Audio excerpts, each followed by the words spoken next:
No niin, vähän näin. No niin, nyt me on saatu Laura tänne Vihtikseen ja meidän perussuomalaisten vaalikampanjan avaukseen. Kiitos kun pääsit tulemaan.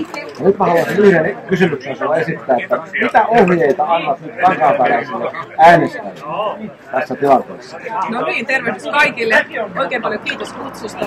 Mä antaisin kankaanpääläisille äänestäjille sellaisen ohjeen, että äänestä perussuomalaista, rehellistä, oikeudenmukaista, joka alistaa kaikki päätökset isänmaallisuudelle.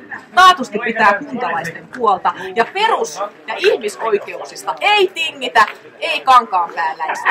Taatusti pitävät teidän puolta ja nämä päätökset täällä kunnassa, ne tehdään mahdollisimman lähellä sitä kuntalaista.